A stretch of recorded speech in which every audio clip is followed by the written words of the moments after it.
Camera rolling. That's camera rolling.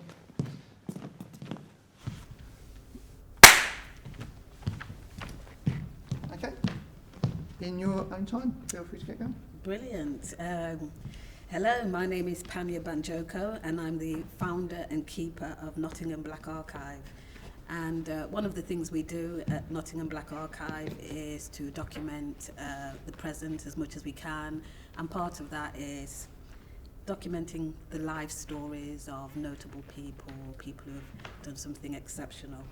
And so I'm really pleased that you are here today to be interviewed. And yeah, so if we start then with your full name, tell me your full name. What is your full name? Michael St. George Forbes. Oh, St. George. Yeah. That's interesting. It is. What's the story behind that? I don't know. You could say it's my mum in Jamaica, I think. Obviously, elements will be back to empire in many ways. So I don't know why the St. George, but it's there. Okay, well, I didn't know that. And when and where were you born? So born Nottingham City Hospital, and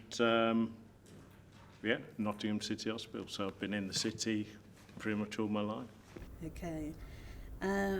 What sort of secondary school did you attend? It's comprehensive, Chilwell Comprehensive. So I was brought up in Towton, and then Chilwell Comprehensive was the main school for about a year, and then I transferred to George Spencer, which was again another comprehensive in Stapleford. And are there any standout memories from your school days?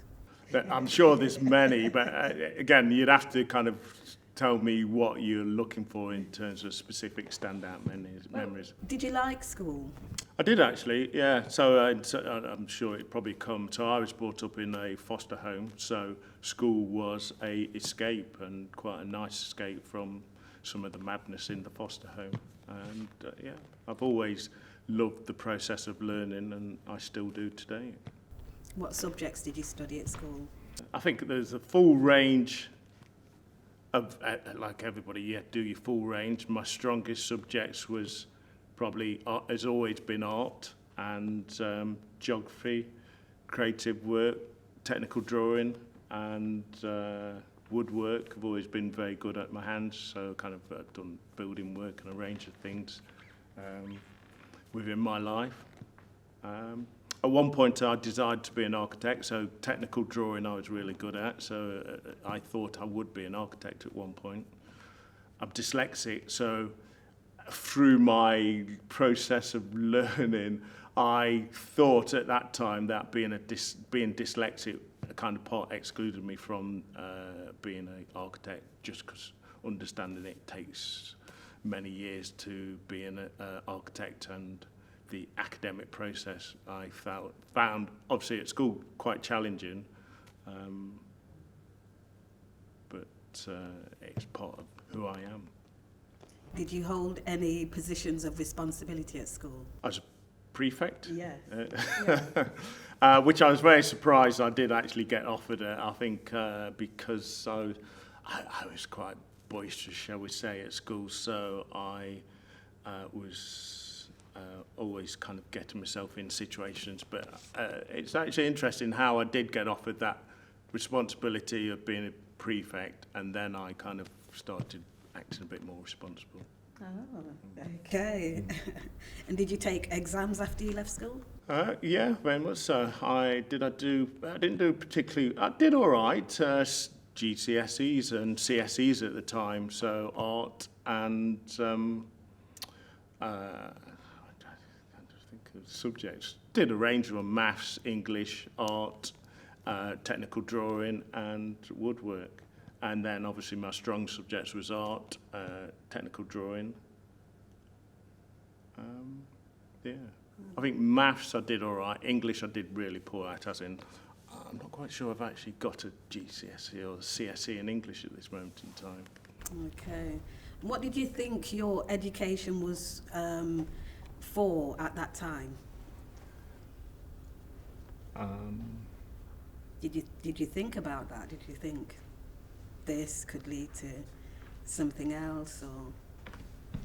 I never thought it was. I think it was just a process of being a child, and then you have a education. Like I said, I was brought up in a foster home, so they was not a poor working class foster home, so education was not high on the agenda for their own children. They had 6 or 7 of their own kids, and then they had a kind of roll in and out, a range of kids coming in as foster parents. So school you just did, education you just did. There was no aspiration or on behalf of, say, the foster parents that we're going to educate these kids to be world leaders. That was not an agenda. You got an apprenticeship or you went into the army. Yeah.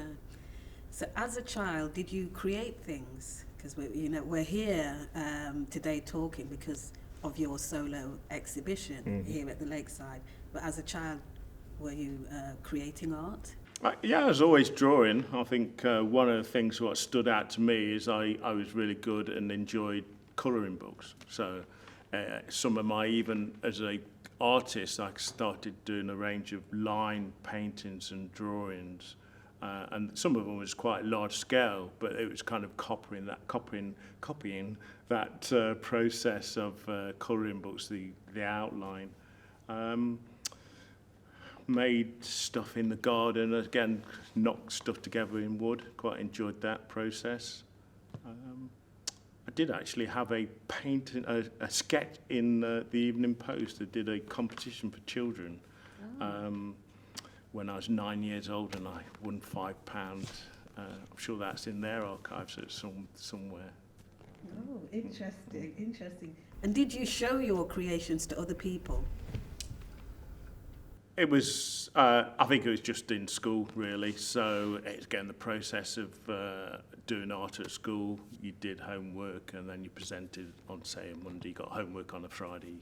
You presented on Monday.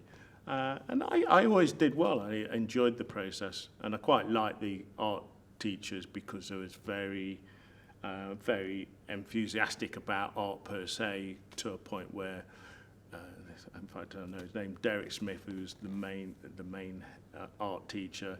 He got annoyed with children if they didn't take their art serious. I want to talk to you a little bit about social class. Were you aware growing up of being in a particular class? Not at all.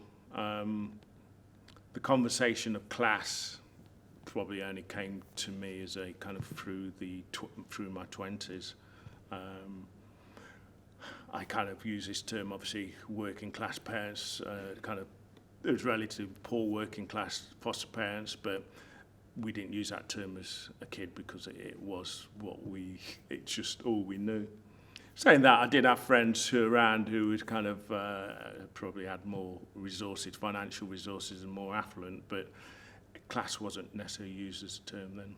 And was you aware of that? With your friends who were more affluent, was you aware of that and how what that meant for you? Yeah, very much so. I think some of it was shown probably in terms of what additionality you could do after school or not, as the case may be, or kind of what taking stuff, say sandwiches or snacks to school, where we didn't have any additionality, so we didn't take snacks. But I had a good friend, Vince, who his parents took him to school every day.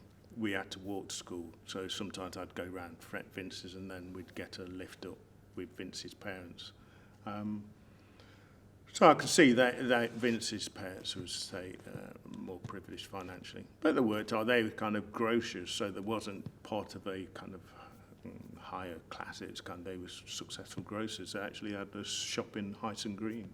It was their first shop, and that's where they made the money. What class would you consider yourself to be now? I kind of stick to this term as classless, really, because I, don't necessarily want to particularly put myself into any particular class, and I don't think I fit into any particular class. I don't have an aspiration to hold on to a title of working class, and I don't particularly have an aspiration to say I aspire to middle class or upper class values. But saying that, I can see all of society in me, and around class and working class values and socialist values and conservative values to less and greater degree. Okay, thank you. We're running through lots of different things today, and I want to talk to you about your consumption of media. So, books feature a lot in your work. Can you tell me what types of books were read in your home? None, virtually none, I don't think. I think like I say, colouring books, as kids had colouring books, which I really enjoyed. And I think I can remember, again, going back to being dyslexic, so I can remember the first book I read from cover to cover, and I was about 16, and it was, I actually can't remember the title, but it was about a boxer. So one of the sports I did from 12 to 16 was boxing, so then I can remember reading about this book. So, the title may come to me at some point before the end of the interview, but that was the first book I read from cover to cover. Comics? Did you read comics? Not really, never really been a fan. Kind of read them a bit, and then we had the kind of newspapers in the house. Say the Sun was the main consumption of news in the house. Read stories around that. And in terms of radio and TV programs, what did you listen to? What did you watch? Standard children's programs, obviously, at the time this kind of grown up, it's black and white TV for a significant period, and then colour, but then we've got 3 channels. What would have been watching? A lot of, obviously, American TVs was pumped through the channels, and sometimes kind of documentaries, news. As a child stroke teenager, and clearly as a foster kid, is you didn't necessarily control what was on TV. So it was only when, say, the foster parents was out, that you had to say what was you could watch on TV and choose the channel. Going back to books, what did books represent to you as a young person? If I had an answer, I have an answer for that, other than the colouring books was it. Books didn't represent anything, really. In fact, actually, what I probably would say is that if I did see a book, again, being dyslexic, so getting back to being dyslexic, then it would present a challenge in some ways, reading significant chunks of paragraphs, sentences. I didn't understand. In fact, I didn't really understand I was dyslexic until probably 20s, when I had a sense I always knew I wasn't stupid, but I always knew I had that challenge of reading and writing significant paragraphs and grammar. So, like I say, that contributed to me not particularly doing well in English as an exam. But, so the first time it was identified I was dyslexic is when I did my degree at Trent, but I'm kind of 30 then, so I always knew I wasn't stupid, but I knew I had this challenge of reading and writing, so I made the assumption I was dyslexic and got the test when I did my degree at Trent. So then it was confirmed I was dyslexic. I had at the time a reading speed of a 7 or 8 year old, I think, as part of the test, and you go through the whole test about phonic pronunciation as well. So once I had that test, that kind of, it's almost you can relax into knowing, one, you're not stupid, but acknowledge that dyslexic, and then clearly it's a condition, it's a disability in many ways. Yeah, because I was going to ask that, was it a relief then knowing, that yes, I'm dyslexic, I'm not stupid? Yeah, it was very much so. And then obviously NTU, I did my degree at NTU in photography, so they had support in place for essays and writing, and as I don't know if we'll come on to it later, so then recently 2020 I graduated at RCA, and again they have a really strong dyslexic support unit there, so that allows you to get the support you need. Okay, so books were a challenge as a child, as a young person. What do books mean to you now? Because they feature quite a bit in your work. Yeah, I am very much an avid reader of academic research. To talk about my shows on here, so kind of again around racial politics is very much part of my reading material. A broad range of stuff around racial politics, but over the last 30 years, I have been reading quite extensively. So what they mean to me now is a source of information, very much. Some of it's confirming some of the information I know, but then it is feeding me fresh information, and I really enjoy reading, kind of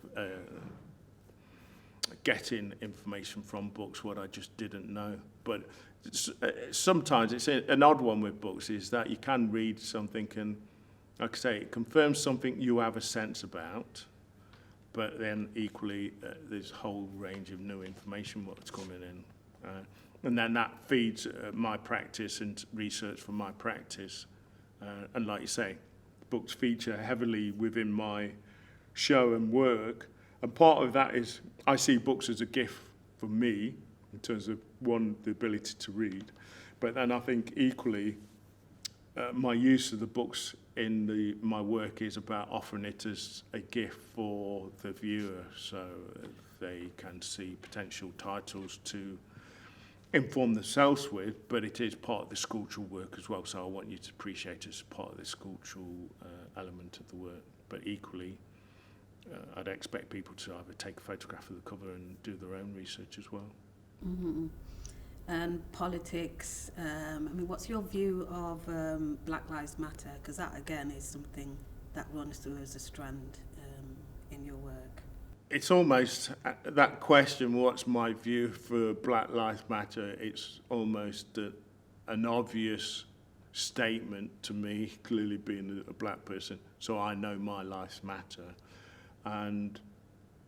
But I assume more the question is more about the movement. Is that what you're asking? Yeah, it's a very valid movement. I think it's clearly, it's almost like, say, the obvious thing to me and yourself as a black person that, yeah, clearly our lives matter.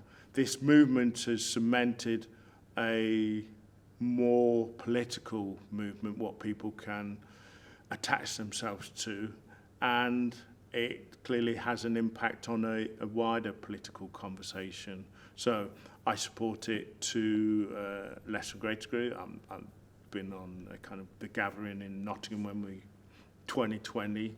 I've not necessarily done a great deal of protests and gathering. It's not necessarily been my thing. I think my form of protest, if that is the appropriate word, is through my practice and through my conversations within my practice as well.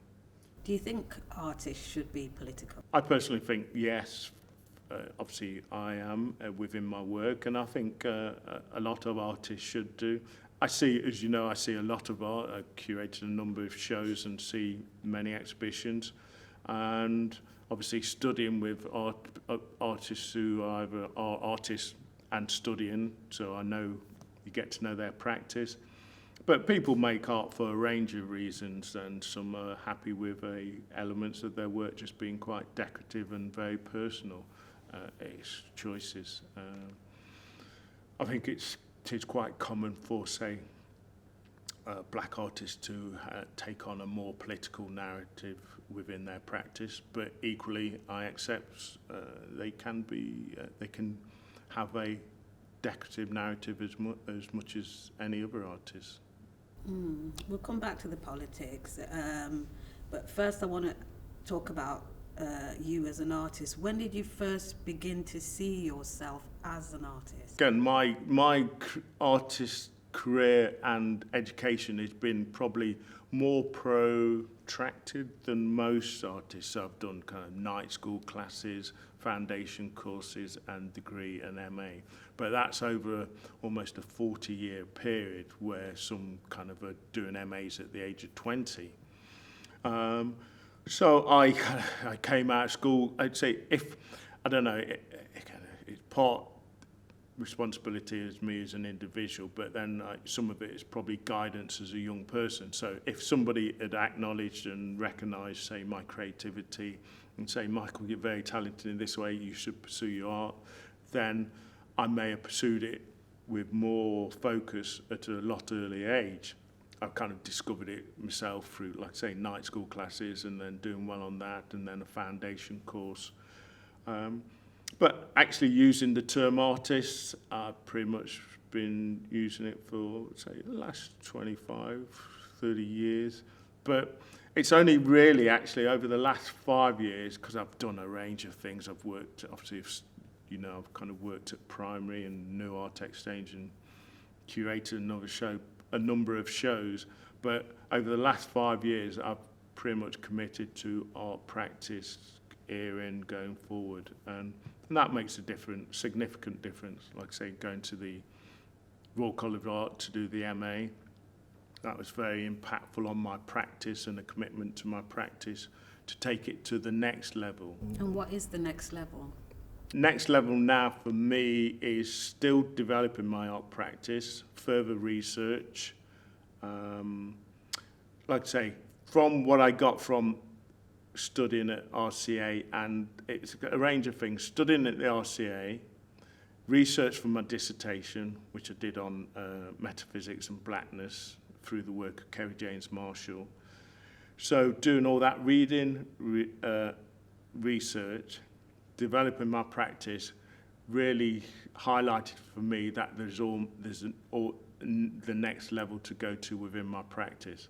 And clearly, my practice is here where it is now. I present, I make digital sketches of new work I want to make. But again, equally, I want that to be strong work, but equally well-researched and well-thought-through work.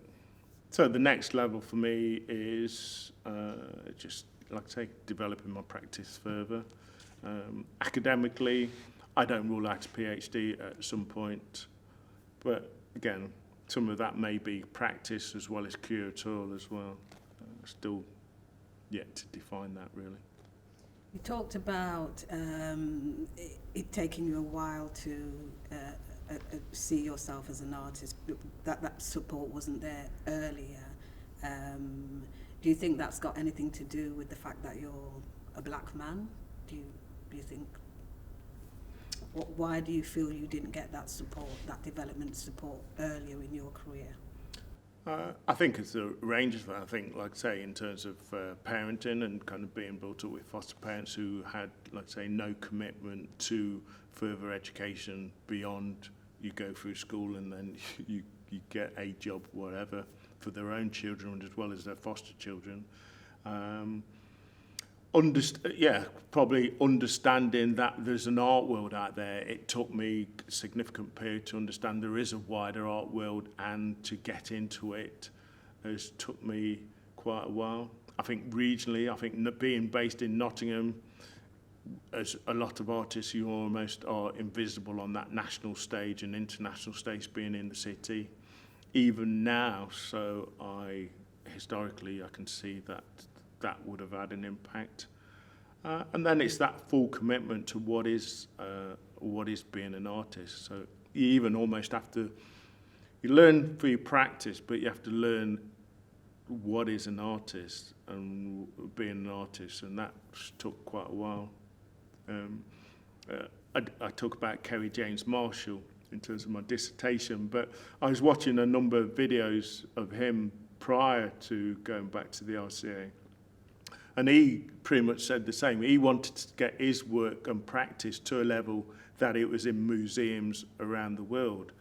And he knew that he had to get his work to that standard to get it into a position where curators would consider him and select his work. There is obviously the narrative, as we know, and from about the art world being obviously kind of exclusive and selective in many ways, and black artists getting their voice in there and getting shown has been historically challenging, still to date, but there are clearly things opening up, from Sonia winning the Golden Lion at Venice and the range of artists who are now getting profile. But when you look at those artists, you'll see they're 60 years old, and they're not 20, 22 coming out of art school with MAs, and their career was taken off from there, which you can cite clearly a range of other artists. Their career takes off from 22 onwards. What made you decide to become an artist? You know, what attracted you to this field? I think one of the is I enjoy the process of making art. It is very much about a process and then enjoying that process. So if I didn't enjoy the process, then I wouldn't pursue it. You can generate a conversation through your work and practice. I really enjoyed that. And you can make something from nothing, whether it's a painting, a sculpture, photography. I enjoy that. And more recently, again, I take my learning from a range of people. So I even have mentors on YouTube who I've never met, or I've kind of never met in person, or may have occasionally seen on the stage and YouTube. But there's one guy, and I'd recommend for a lot of people to consider. His name's John D. Martini, and he talks about value factors and having what's really important to you as an individual, and making sure that is you follow that through in terms of on a day-to-day basis, but as either career or you as an individual in your life path. So what's important to you? Creativity, contemporary art practice. Obviously, I'm a father and I'm a grandfather, so my family and my son and grandkids and my immediate family is important to me. Next step for me in kind of art practice is very much developing my art practice and supporting other artists, and that like I say, primary, we've set up primary where there's 50 artists in there.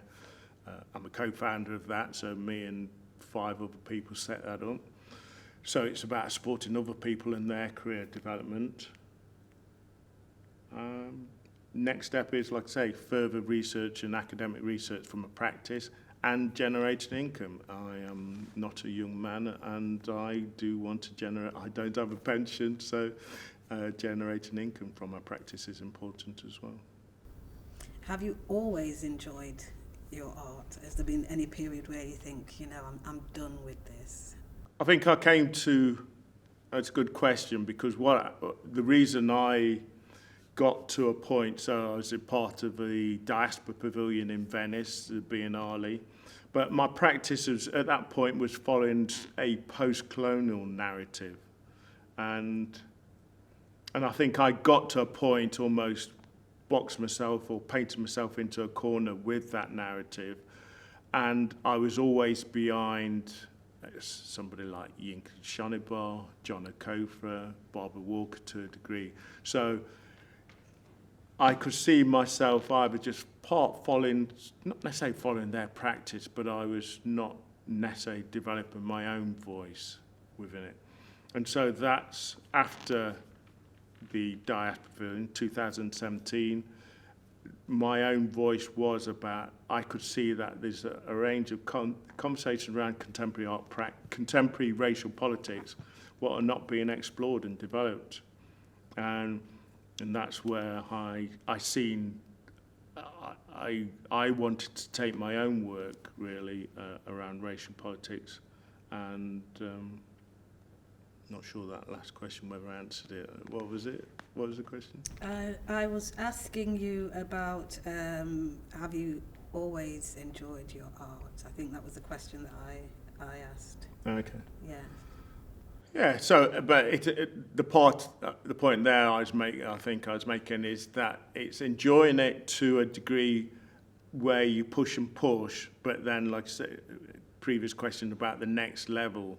Because there will always be a next level unless you just end up kind of reproducing similar sort of work.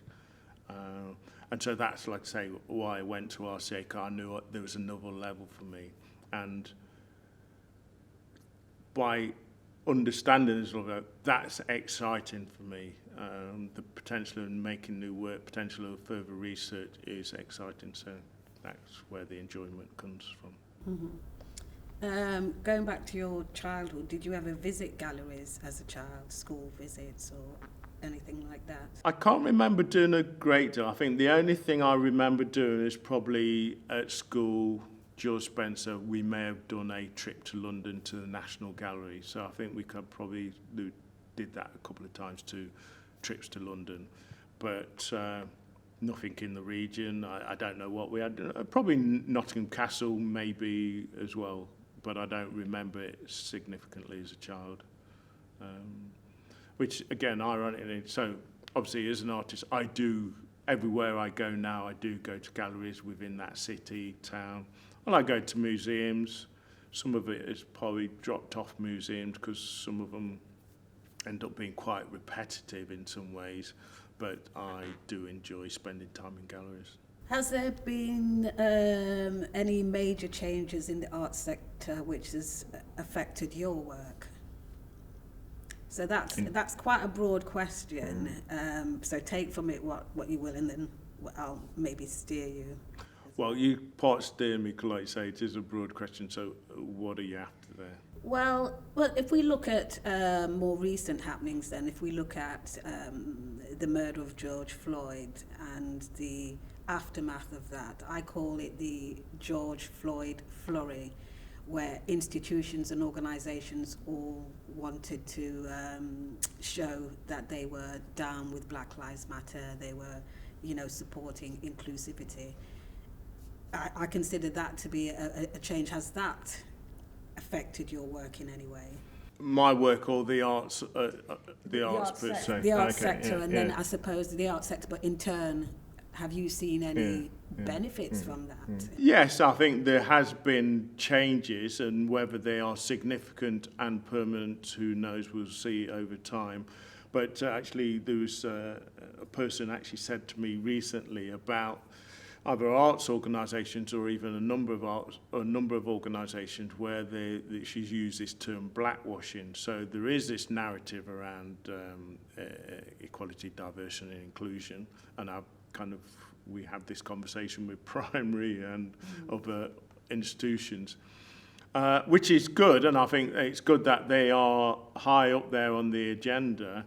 But then it's following through some of it, and even like I say, primary, we have this conversation, and I'm in the process of writing information to staff and board as we speak. But it is about kind of almost not, because elements of it is window dressing, and then it's kind of deep within the organisations, and I think that's the next step for a lot of organisations. You've got your statements, you put your statements out 2020, there's some kind of programming shifts happened, which is fine, but then it's part about employment.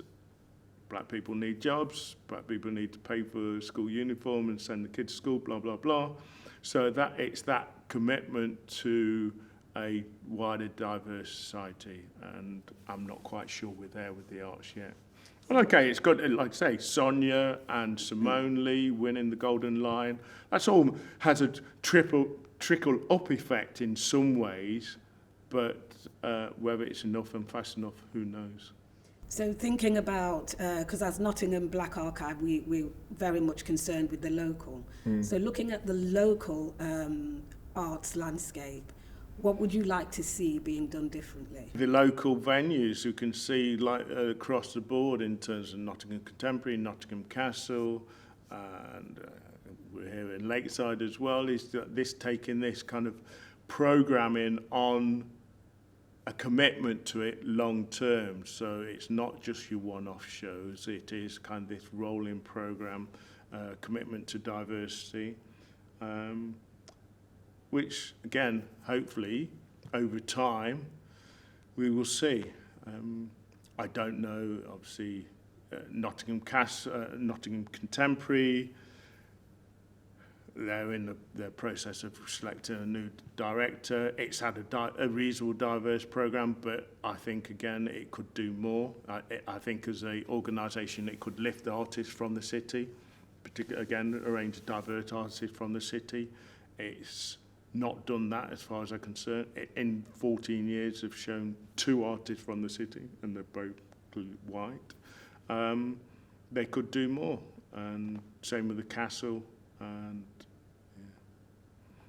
no art exchange. And okay, it is about diversity per se, but then equally it could be lifting more artists from the city and bringing them up onto national and international stage. And I don't think even that organisation has done enough of that today. Yeah, I would agree definitely with the tenure of the previous CEO, but I think things are changing at New Art Exchange. So what you're saying is there needs to be greater inclusivity. Is that from the top, from the board, from the managers? Is this where you think that the change needs to happen? It's all of it. It is very much about the board and then the board having confidence to steer staff appropriately. But it's almost, getting back to primary, but I will say it is that I'm the chair and the black as a board member, but then this conversation around inclusion and diversity generally is still always sparked by me as opposed to the kind of the wider board taking the conversation. So I don't know Nottingham Contemporaries board, I don't know Nottingham Castle's board, Lakeside board. So again, I don't know, but then you've got to hope that the board ends up being more diverse and then starts taking on these conversations. At this moment in time, I'm not completely confident that the range of organisations are going to be doing that going forward. Yeah, well, I can definitely tell you that the Castles board is not diverse. Well, as you know, I was a board member for primary, and so I kind of have the experience of seeing what primary was made of, and primary is set in the heart of the inner city, if we still use that term. But if I look at the staff at primary, I think you only have one black member of staff in an organisation in such a diverse area. And things like that for me are a concern when there's only one black member of staff, because then how can change happen? So I think it is a real big issue, and we could talk about this and from now to forever. Yeah, very much so. And I accept what you say about primary, and again, in terms of the city and the profile and the level of funding we get, we're a dot within the city primary to a degree, and clearly the amount of money coming into, say, Nottingham Contemporary, the Castle, and New Art Exchange, you'd expect those organisations definitely to be doing more. I'm deviating slightly from the questions, but I would actually expect any organisation, regardless of what their budget is, to be thinking about diversity and inclusion and to be thinking about that seriously, regardless, because primary does have a mandate to serve the local community. It does get public money, so even if that budget isn't as big as the Contemporaries or the Lakeside, it still has that duty and that responsibility. But I think you know me. I hear you loud and clear, and I'm vocal as very much as anybody else. But we'll park that for a minute. I'm sure we'll come back to that. I want to come back to you and art. And have there been any particular people who have been influential in your career? A range of people from, like I say, educational institutions. There's one or two people who strongly support you and respond to your work well, from, like I say, the foundation course to the degree at NTU and the MA at RCA. And then, like I say, a lot of people I listen to and see either on YouTube or some videos, artists, watch a lot of artists there, and then their shows and their practice. So, like I say, Kerry James Marshall has been very influential, and to a degree, and then it's almost, they've been really strong mentors, but then you move on and you next either need somebody else for your next travel or your next stage of practice. So a range of artists, and like I say, when I look at art across the board, and it's not about race per se. For me, it is about interest in contemporary art practice.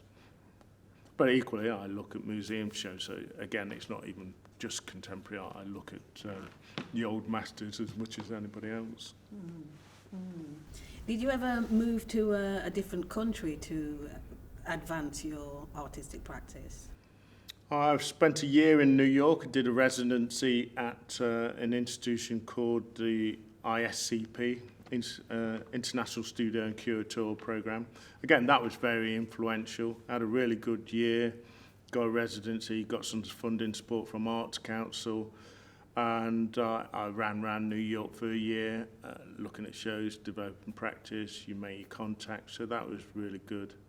For me, again, like next steps, this Nottingham's all right as a city, a working city, but I have reservations about visibility, as I say, and to a degree even now, you can feel invisible in the city on a national and international stage for contemporary art practice. So whether I need more presence in London, which I feel I do, that's what I'm exploring further. Whether that's, I don't know, it's not necessarily needs a full move to London, but how do I have more presence there? So are there any societies or organisations which exist that can support you in this endeavour? Do you know of any? Or is it a case of you battling it out as an individual? Well, it's a kind of the network, it's a whole networking process of art. So not necessarily organisations, but kind of having more contacts in London, I think. I've got a potential show in place at Saatchi Gallery, but again, it's still confirming dates and moving that forward. And that, clearly, if that comes off, that will have a significant impact. I've got, again, the other side of the country, I've got a show in place at York Sculpture Park, yet to confirm dates, but they are committed to a solo show there. So that has an impact. And then it's clearly shows, networking, and people committing to, again, further shows and resources as well. The process of, like this show here at Lakeside, Neil put funding in place to develop work. That allows me to develop work, but equally developing work means developing my practice. So that's very important as well, is resources to develop work and practice. Just going back to primary, can you tell me just a little bit about how you founded primary and how that came about and what you want primary to achieve, or what primary does achieve for you? So it's been a kind of almost nearly a 20-year journey. So I literally contacted 5 people in the city, Nottingham, who I was very conscious that artists in the city had temporary spaces, and then they was losing them when the building was either demolished or their landlord wanted to convert. And that's a national as well as an international thing. Artists occupy buildings until the developer or the landlord wants to convert. So I was very conscious that it required us to have ownership of a building or land. So I contacted, me and one other, her name was Jo Naylor at the time, who's died, but we contacted about 3 or 4 people who was very proactive in the city. Mick Godley, Nicky Russell, Simon Withers, and New Art Exchange came on as a partner later. So we formed this organisation, we formed the company called Nottingham Studios, and then we kind of moved forward trying to get a building or land to build a building, and that's, like I say, took a process of up until from 2003 to 2011 to eventually get offered the building primary. But on that process was being offered land, and then it was taken away, being offered buildings, and then being taken away. But then, because we got a commitment from the City Council and David Trimble, support from David Trimble at the time, we got the building primary. Initially, we got it on a 30-year lease. with the right to buy. And so we had the first right to buy, and there was a covenant that it was only could be used for artist studios. So with that right to buy, we got support from Arts Council England, and we applied for their capital to purchase a building, which we did in 2020. So we own the building now outright as an organisation, and we have about 50 artists stroke creative people within the building. So that, like I say, it's a long journey. I've been a board member, and for that period of time I've stepped down once, and got invited back to join the board, and ultimately I will leave the board again. But we're in at this moment in time, reasonably financially safe space. In fact, we'll find out next week or very soon about NPO funding from Arts Council England, but at the moment we're relatively secure. Okay, and can you tell me a little bit about the Forbes project as well? So Forbes project is in development. That's me, aspiration for developing a number of curatorial projects, and that's equally curatorial and supporting other artists. So one of the projects we're hopefully moving forward with this year stroke next year is a part residency program at primary for black graduates from Royal College of Art, and NTU have committed to free scholarships for students, black students at NTU. So part that took a process of negotiation over the last couple of years. So that will be a collaboration between Forbes Project, primary organisation of many circles by Rebecca Blackwood, NTU and RCA, and myself, bringing that together. So Forbes Projects, curatorial projects, a number of kind of projects, shows I want to develop, and part of it's going to be academic as well, so further research and engaging with hopefully NTU. I've got a meeting with NTU in a couple of weeks' time, again about a long-term commitment from them to it as well. NTU, it's still quite early stages of conversation, so there's not much more I can say of that. So, but that is the aspiration, really. Yeah, NTU is a good university. NTU houses Nottingham Black Archive. So when the archive was, homeless, they took us in, and they've been very supportive. So that's a good university to align yourself with. And we've got, just on that point, so Michael Marston is the Chief Exec of the Art and Design Department. He's on the board of primary as well, so we've got that relationship with NTU, and to date he's been very supportive. So you're doing all of this great work in the community through primary, through the Forbes project. Do you see yourself as a public persona?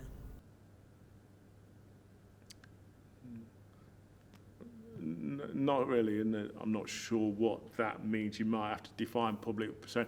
I think I'd see it probably more as my art practice goes public. The show, like say here, or shows anywhere, I'd make my work, you put it on it, and then it's left for the public to come and see. But I don't. But it's, again, a good question, because one of the things I'm very conscious of, and I want to do more and learn more, is actually public speaking, part about my practice, but part about developing, I'd say my practice, but developing a wider conversations of bringing in partners. So public speaking has not necessarily been my forte to date, but I'm very conscious. I do want to do more, and I'm thinking about how that could probably be part of my practice as well. I'm not sure if that fully answers your question about public persona.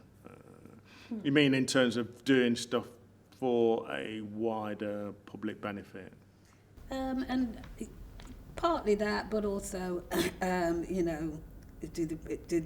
also I think I wanted to know, does the community recognise you when you go out and you're shopping in the supermarket? Do people come up to you, Michael Forbes, the man with the solo exhibition? Are you seen as that kind of?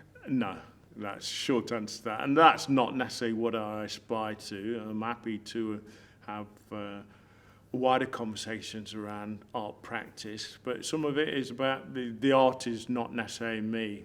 My in some ways, that's a good question almost about art there, and the work I make is not necessarily about my individual life and existence. I think my art practice is a lot more broader than me and a lot more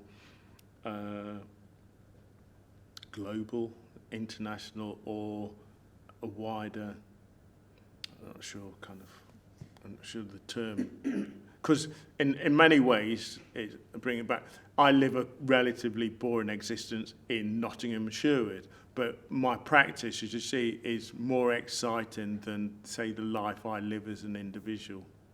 I think I'll think that one through a bit further. Does that make sense? Yes. So your work is talking about political issues, Black Lives Matter, the disparity between black and white, etc. And migration, but I live a relatively comfortable life in Nottingham, so I see. Only last week I was in Sicily, so I see migrants and speak to them about their existence, and my life is pretty much far removed from their work, but my conversation will be about their existence. Does that make sense? Yes, yeah. So I cut in. Yeah, no. That's yeah. I guess because your work is really speaking out about all of these issues. Do you feel you as an individual as well? With the privilege, I guess you have. Here you are at the lakeside with a solo exhibition, jet setting all over the world, in Sicily last week, where will you be next week, etc. Do you feel that you need to take on board some of these issues in your work and speak about them too, because of your privileged position? But don't forget, equally I say, but I'm not free of that conversation of race and kind of being the subject of race or racism or microaggressions. I'm not free of all that, but I'm free of the conversation around migration. But I can I'm trying to think. The Poets Against Racism, the event a few months ago, I was subject to racism on the way home from that, cycling home from that. So the conversation of, like I say, racism and race, I am not free of. Mm-hmm. Are you optimistic about the future of your sector? That there will be this change that we've been talking about, equality, diversity, that you will get the support and you need to develop your practice? Are you optimistic about that? I'm optimistic to continue making work and a commitment to art practice. Clearly, the challenge even for the arts will be around levels of funding going forward, so that's a challenge. But then I think that always presents a opportunity for artists, like people was talking about, obviously COVID and lockdown, and people were struggling. But for me as an artist, I actually had a good time through COVID because I just focused on my practice, I've got 6 photographic books on the go and in the pipeline, so I edited that, did a lot of reading and writing. And so for me, I was speaking to artists and I was saying almost this is the best time if you're kind of, you financially survive, this is a good time for creativity. And if we go into hard times as a society, and don't forget hard times only for few, there are clearly, there's a lot of cash and finance and there's a lot of very wealthy people out there, so it will only be for a few, but that should spark a good level of creativity for artists. So I'm excited about that. The sector, I have degrees of confidence, but it wanes as well. I think it's one of those, there's like 2 steps forward, 1 step back, and that's how I feel about the arts. As we mentioned earlier on, it's kind of following through on these grand statements, which I'm not sure I'm convinced about. So politics is very heavily evident in your work. Are you involved in politics in the sense, are you involved in any kind of unions, any membership to any kind of trade union organisation, or anything like that? Are you involved in politics on that level? No, and political parties I don't necessarily engage with. And like I say, I have a kind of socialist values, but equally I have small C conservative values. I've kind of worked within property in the past, and kind of that is about kind of generating income and profit. And even though I'm not engaging that going forward because I've committed to art practice, but I still have very much a number of conservative values, and that's elements around generating income, clearly around the family, supporting the family, education. I've got a number of conversations internally as well as in my family. I've got 7 nephews to a degree. They're all underachieving, and so that is something concern for me. But in terms of any either union or political parties, I think, again, it's elements through my work and conversations. I think it's being free of being involved with organisations. That means I can say within my practice what I want to say. Do you vote? Yeah, very much so, yeah. So just going back one step, what's the relationship then between money and your practice? There isn't one at this moment in time other than money funds making work. I actually do want to be represented by a commercial gallery. That is an aspiration.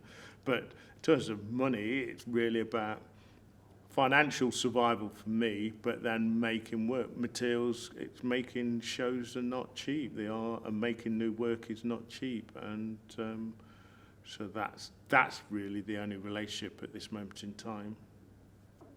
I'm trying to think. That's the only obvious one. By asking that question, did you feel there's more? No, I just wanted to know. I mean, I interview a number of different people. As you know, I'm a writer, so I'm around lots of writers, poets, and sometimes the catalyst for their art is that they're going to be big, rich, and famous, and so money is really at the centre of their development, their production. So I just wanted to know what your relationship with money and your art. Yeah, I think again, there's a danger if you are producing artwork for a commercial market or just to sell.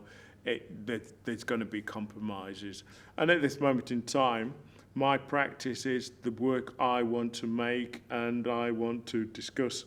And it's not compromised, but I am very conscious. Say the photographic prints, the carnival work, they are limited editions by the nature of the aspiration to sell work, and I'm very conscious that people buy work, particularly kind of a number of people who commit to a collection art, they want limited edition, and that creates a value within itself, a limited edition.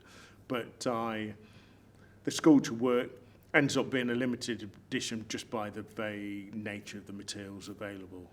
That at this moment in time, what I've made sculpturally, that work is limited just by, like I say, what I've made the work.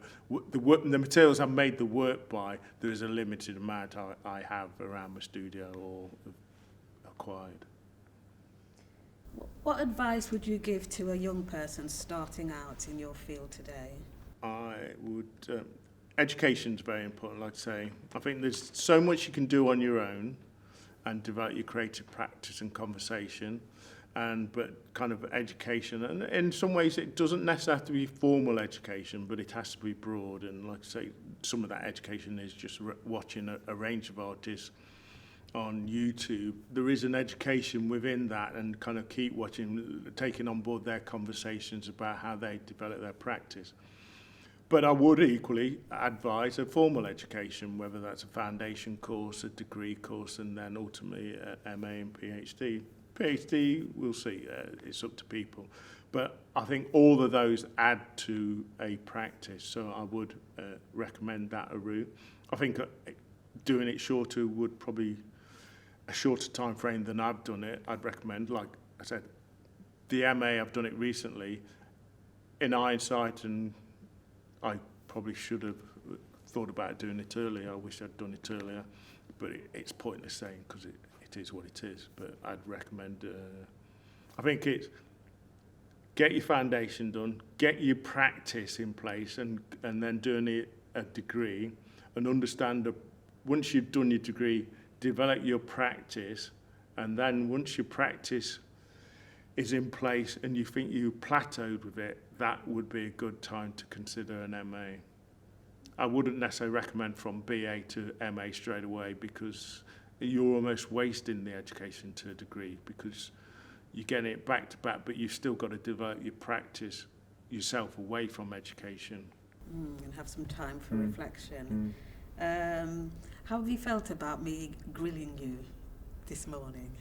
Part of it at the start, I thought it was a bit of a challenge, obviously very personal questions, and it's vocalising those.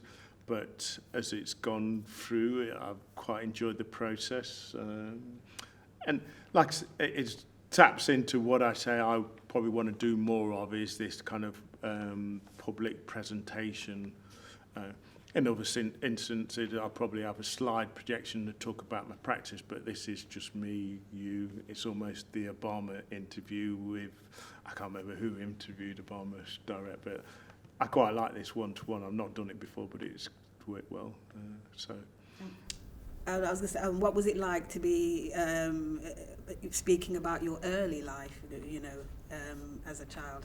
How's that felt for you today? Again, it's part informs the man, the person, the life, but a lot of it is behind me, and kind of, okay, we only skimmed on my kind of child, but it's kind of the horror stories. Not a lot of it's not particularly joyful, but there is goodness in there. But equally, I move on. I'm a great fan of personal development as well. So, and that kind of always thinking, okay, move on, learn and move on, and develop yourself as an individual. And do you think that early experience growing up in a home, do you think that influenced who you are today and the determination to succeed as an artist? I think it's all going to have an influence on who I am in terms of, I think, elements. I'm actually reading this book at the moment called Afro-Pean by Johnny Pitt. I don't know if you know it. And he talks about just this process of not being in different worlds.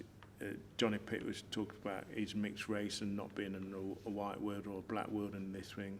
I was brought up with white foster parents, so then there's this kind of world, I belong but I don't belong, but equally it informs me. And elements of it comes through my practice, but equally elements come through me as an individual who will probably be on the outside of a range of things going forward, looking in and making observation. Like I say, another example, I was in Palermo, and there's this really mad market, but as a photographer, I just stand back and watch. So a photographer is almost a metaphor for my life. Is sometimes I stand back, watch, see what's going on. There's so much I want to ask you, but I'm conscious of time, and I want to give you the opportunity to say anything that we haven't touched upon, but that you would really like to talk about.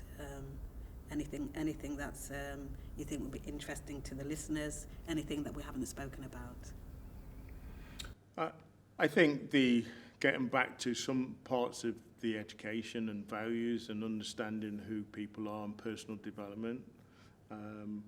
There's another process I've engaged with, is landmark education. I don't know, do you know about landmark education?